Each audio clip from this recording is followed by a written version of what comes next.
খুব সম্ভবত Paris review পত্রিকায় একটা গল্প ছাপা হয়েছিল। এখন গল্পের নাম আর লেখকের নাম কিছুই মনে নাই। খুব সাধারণ একটা সকাল দিয়ে গল্পটা শুরু হলো, বলার ভঙ্গিতে সাসপেন্স ছিল, যেন এমন কিছু একটা ঘটতে যাচ্ছে যার কারণে গল্পের চরিত্রের জীবন বদলে যাবে। গল্পের প্রটাগনিস্ট এক শ্বেতাঙ্গিনী অপেক্ষা করছে কারো জন্য, এমন কেউ যে তার পরিচিত না। সামনের টেবিলের উপর একটা বাসি পত্রিকার কভার পেজে এক মাঝবয়সী কালো চামড়ার পুরুষের চেহারা। গল্প যত আগাতে থাকে আমরা এর ন্যারেটরের জীবনের কিছুটা দেখতে পাই। তার শহর এবং আশেপাশের শহরে বিভিন্ন রকম সন্ত্রাস সম্পর্কে জানতে পারি। যার জন্য বা যাদের জন্য সে অপেক্ষা করছে তারা কোনো সাধারণ অতিথি না, সরকারি কর্মকর্তা। সারাটা গল্প জুড়েই এই একটা দমবন্ধ অপেক্ষা আছে। একদম শেষে বোঝা যায় যারা আসে তারা একরকম ইনজেকশন সাথে করে এনেছে। এই ইনজেকশন মেয়েটার শরীরে পুশ করা হলে আশেপাশে সে যাকেই দেখবে সবাইকে নিজের মতো লাগবে দেখতে। সে বহু ভেবেচিন্তে এই ইনজেকশন নেওয়ার সিদ্ধান্ত নিয়েছে। এটা সরকারের পক্ষ থেকে তার নাগরিকদের জন্য বিনা পয়সার সেবা। যেহেতু সে দেশে কেউ অন্যরকম কাউকে আর সহ্য করতে পারছে না, এই উপায়েই দেশে শান্তি আসবে। দেখা যায় ইনজেকশন তার শরীরে যাওয়ার সাথে সাথে তার সাথে এতক্ষণ কথা বলতে থাকা জাপানি এবং ভারতীয় পুরুষ অফিসার দুইজনই তার চোখে ধরা দেয় শ্বেতাঙ্গিনী তরুণী হিসাবে। এমনকি কফি টেবিলের উপর রাখা ম্যাগাজিনের মাঝবয়সী কালো লোকটাও সাদা চামড়ার তরুণী হয়ে হাসি মুখে চেয়ে থাকে। অর্থাৎ তার দুনিয়াময় এখন শুধুই তার চেহারা। এই যে আমরা দিনে দিনে একে অন্যের অসহ্য হয়ে উঠতেছি, নিজের মতের থেকে সামান্য ভিন্ন কোনো মত হলে মারতে উঠতেছি, এইগুলা দেখলে এই গল্পটা কথা মনে পড়ে। আপনাদের কি মনে আছে বৈষম্য বিরোধী আন্দোলনের ঠিক কোন পর্যায়ে এর সাথে আমাদের মতো সাধারণ মানুষরা কানেক্ট করেছে? আমি বহু মানুষকে প্রশ্ন করেছি, তাদের প্রায় প্রত্যেকে জবাব দিয়েছেন তুমি কে আমি কে রাজাকার রাজাকার স্লোগানের সময়। এর মানে নিশ্চয়ই এরকম না যে আপালিক ছাড়া বাংলাদেশের সবাই রাজাকার। বরং আওয়ামী লীগ সরকার 16 বছর ধরে যে ট্যাগিংয়ের বাইনারি দিয়ে সমস্ত বিরোধী কণ্ঠ দাবায়ে রাখছিল, এই স্লোগান তার উচিত জবাব। জুলাই মাসের 17 তারিখে সঙ্গীতশিল্পী ফারজানা ওয়াহিদ শায়ানকে এই প্রসঙ্গে প্রশ্ন করা হলে তিনি খুব সুন্দর করে জবাব দিয়েছিলেন। তাকে কোট করছে, হয় মুক্তিযোদ্ধা নয় রাজাকার, এগুলি আর কাজ করবে না রে ভাই। আমাদের নতুন প্রজন্ম যারা মুক্তিযুদ্ধের সময় জন্ম হয়নি তারা অনেক স্মার্ট, তারা অনেক বুদ্ধিমান, তারা এগুলি আর খাবে না।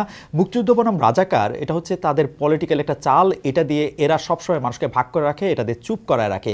এই খেলাই তারা খেলে যাচ্ছে মাসের পর মাস, বছর পর বছর, যুগের পর যুগ। এবং এই জিনিসটা আপনারাই হতে দেন। একটা ন্যায্য অধিকারের কথা জিজ্ঞেস করব, তখন বলে দেয় রাজাকার।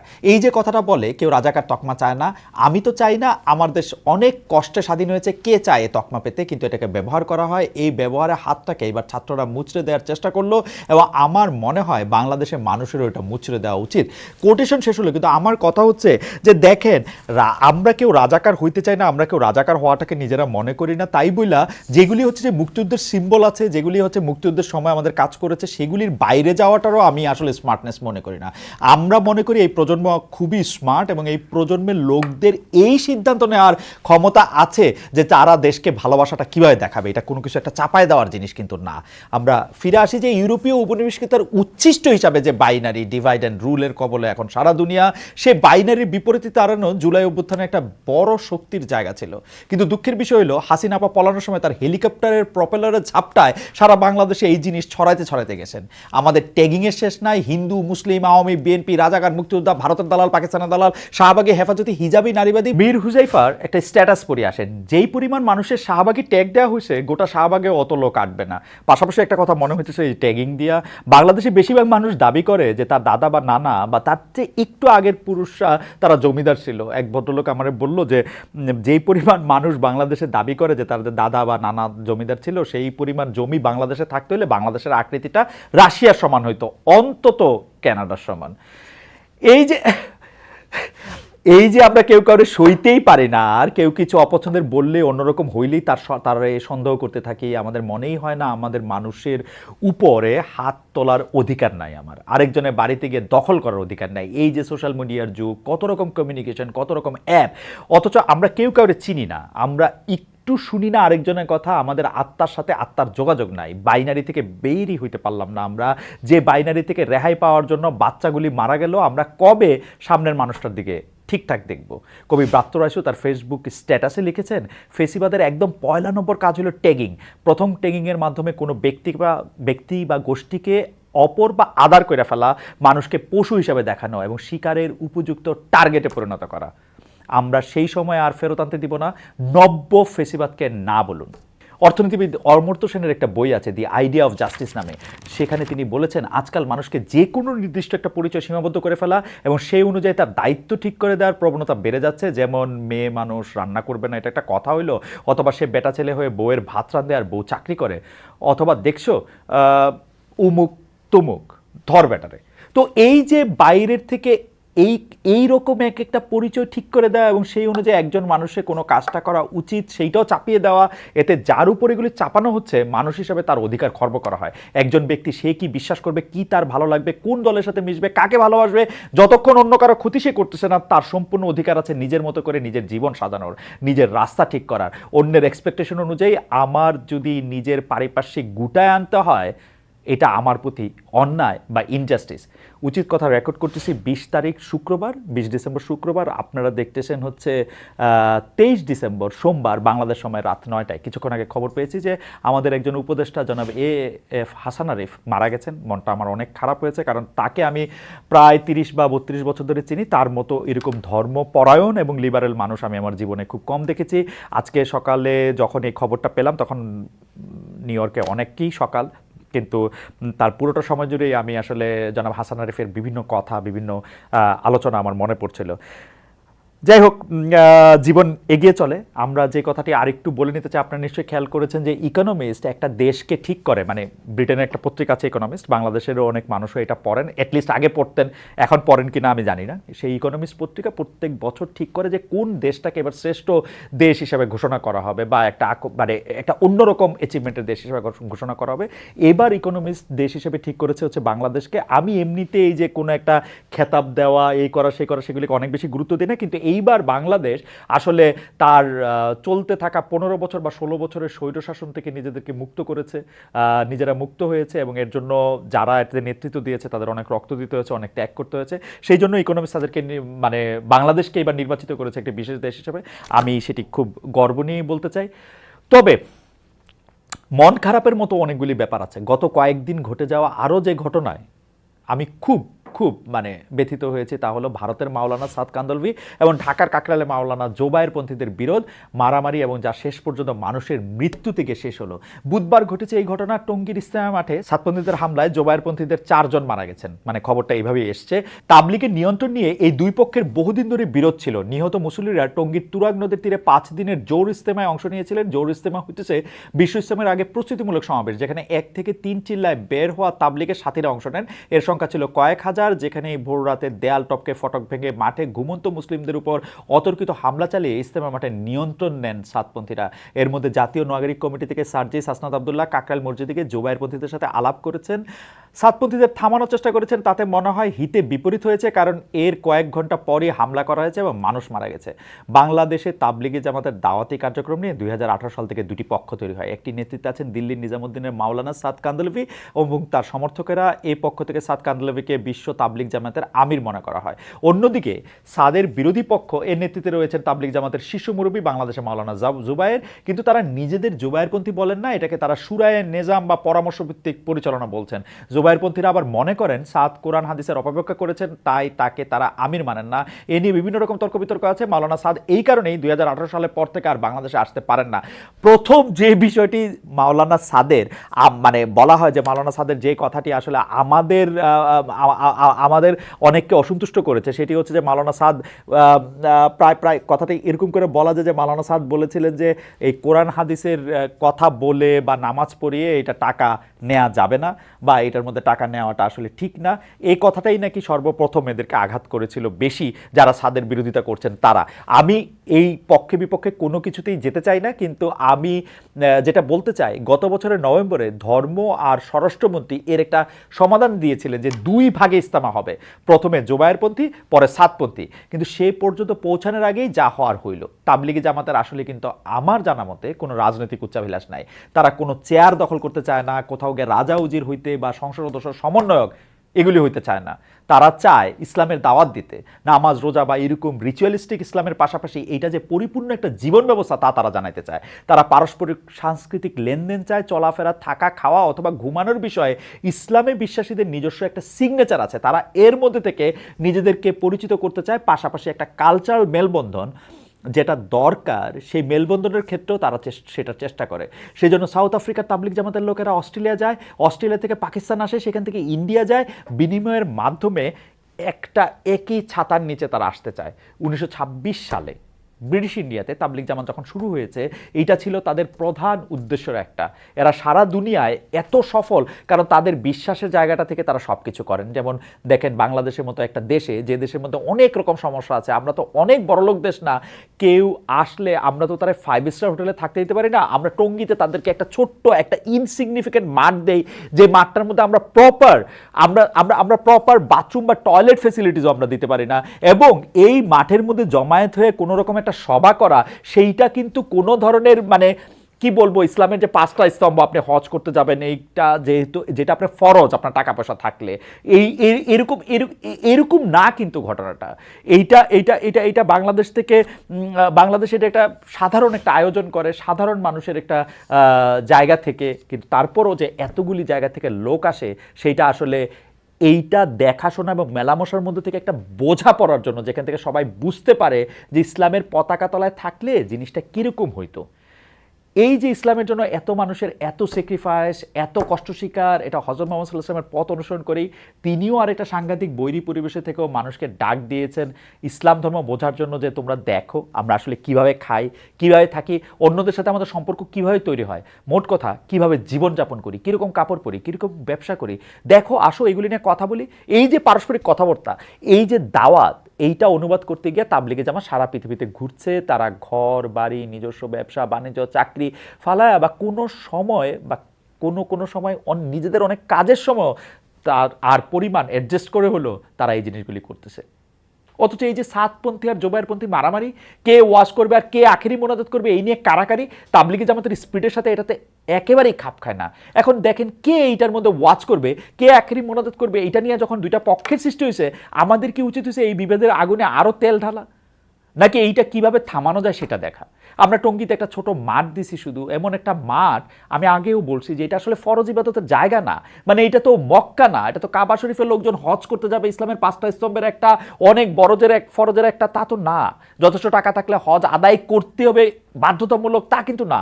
অথচ এই যে গরিব একটা দেশ, এখানে বাতাস দূষিত, যানবাহনের সংকট, জীবনের ঝুঁকি, সেখানে ফরজ ইবাদত না হওয়া সত্ত্বেও মানুষ সমবেত হইতেছে সারা দুনিয়া থেকে আইসা, সেখান থেকে মানুষ ওয়াজ শুনতেছে, আলোচনা শুনতেছে, পরবর্তী দিনের করণীয় শুনতেছে, বর্তমান সময়ের আলাপ শুনতেছে, আমরা কিভাবে চলবো, থাকবো, পড়বো, খাবো, এগুলির নির্দেশনা জানতেছে। এই জায়গাটার মধ্যে আমরা কি এই বিভেদ সৃষ্টি করতে করতে 4 জন মানুষ মাইরা ফেলবো? মারা গেছে কিন্তু 4 জন লোক, 4 জন মানুষ আমরা মাইরা ফেলবো? কি প্রতিষ্ঠা করতে আপনারা তাদেরকে মেরে ফেলা হলো বলেন তো? আপনারা কি জন্য তাদেরকে মারলেন আমার একটু বলেন তো? এটা কি যুদ্ধের ময়দান? সাতকে, জুবাইরকে, এর মধ্যে আবার কে সাতপন্থী কে জুবাইরপন্থী, কোত্থেকে এইগুলি আমাদের কাছে এত মারাত্মক ইম্পর্টেন্ট হয়ে উঠলো? মানে এটা কি সবাই খেলা? মানুষের প্রাণ কোনো অর্থ বহন করে না? এটা Brazil Argentina, Abahani Mohammedan, BNP Jamaat, আমরা কি প্রতিষ্ঠা করতে চাইলাম? এটা আমার মনে হয় এক্ষুনি এই মুহূর্তে, মানে গতকালই করা উচিত ছিল, তবু এখনো সময় শেষ হয়ে যায় না। এই মুহূর্তে এই ধরনের কোনো বিভেদের মধ্যে আর থাকা উচিত না, এই বিভেদ পালা উচিত না। কারণ দেখেন, জহির রায়হানের সময়ের প্রয়োজনে গল্প পড়ছিলাম যে আজকে থেকে 3.5 দশক আগে হয়তো, যে দেশ একটা ভৌগোলিক ব্যাপার, 3 প্রজন্ম আগে পরে আমরাই কি বলতে পারবো কোনটা দেশ কোনটা বিদেশ? কিন্তু কিছু জিনিস তো থেকে যাবে, তাই না? এই যে আপনি ইসলামিক আদর্শ বলেন, মানবিক আদর্শ বলেন, এই সময় আমরা মানুষজন কই ছিলাম, সেই জায়গাগুলি তো থেকে যাবে। কি বলবে আমাদেরকে পরবর্তী প্রজন্মের লোকজন? কি উদাহরণ আমরা সৃষ্টি করতেছি? পরবর্তী মানুষ যখন দেখবে এখানে মারামারি করে 4 জন লোক মারা গেছেন, তখন তারা আসলে কি বুঝবে? কি নিয়ে মারামারি হইলো এখানে? আপনারা কি নিয়ে ফাইট করতেছেন বলেন তো? জনাব সাতপন্থী এবং জনাব জুবাইরপন্থীরা কি প্রতিষ্ঠিত করতে চাইতেছেন? কতটা প্রিয় হয়েছেন আল্লাহর? কোন ইসলাম প্রতিষ্ঠিত করতেছেন আমার একটু বুঝান তো, কোন ইসলাম আপনারা প্রতিষ্ঠা করছেন? এবং আমরা যারা এর মধ্যে ফু দিতেছি, এর মধ্যে কে ঠিক কে বেঠিক সেই বিশ্লেষণের বোর্ড বসাইছি, তাদের মধ্যেকার ব্যবধান আরও বাড়ায় তুলতেছি, তারা কি চাইতেছি বলেন তো? এটা কি একটা টেস্ট ম্যাচ? এটা টুর্নামেন্ট চলতেছে? আমরা কি কেউ জিততেছি? এই প্রশ্নটা আমি রাখলাম আপনাদের জন্য। আমাদের দেখেন সব কিছু তাড়াহুড়া, যেন মাথার ভিতরে রেস চলতেছে, এত তথ্য, এত ঘটনা, এত খবর, দুনিয়া বাই বাই করে ঘুরতেছে, আর আমাদের মগজে ট্রাফিক জ্যাম লেগে যাচ্ছে। একটা অস্থিরতা ঘুরপাক খাইতে থাকে, কত কিছু করতে হবে, কত কিছু বলতে হবে, কত কিছু লিখতে হবে, কত কেউ ভুল বুঝতেছে, ভুল ভাল বলতেছে, এদের জবাব দিতে হবে। এই অস্থিরতার চোটে কিছুই করা হয় না। নিজেকে যে এত অপরিহার্য মনে হয়, এটা আসলে কেমন কেন হয় এরকম? আমরা একটা ঘোরের মধ্যে থাকতে চাই বোধ হয়। কোনো একটা ইস্যু নিয়ে আমি যদি কিছু না বলি, দুনিয়া কি থেমে যাবে? আমারে যদি কেউ ভুল বোঝে, মনে মনে গালি দেয়, কি আসে যায়? আমারে কেন এত রিয়েক্ট করতে লাগে? আমরা বিজয় দিবসে খুশিতে ঠেলায় ঘুরতে ঘুরতে মোদিবা একটা পোস্ট দিলেন, তিনি বাংলাদেশের বিজয় এতই খুশি হয়েছেন যে এটাকে ভারতের আপন করে নিতে চাইতেছেন, মানে আমারাইজ করে নিতে চাইতেছেন। সাথে সাথে আমাদের উপদেষ্টাদের মধ্যে আরো বেড়াছাড়া লেগে গেল। একজন তীব্র প্রতিবাদ চালাইলেন, আরেকজন বাংলাদেশের নতুন মানচিত্র হাজির করে কিছুক্ষণ পরে সেটা আবার মুছে দিলেন। ভাই, যে পোস্ট করে আবার মুছা ফেলতে হয়, সেটা করার আগে কয়েক মিনিট ভাবেন।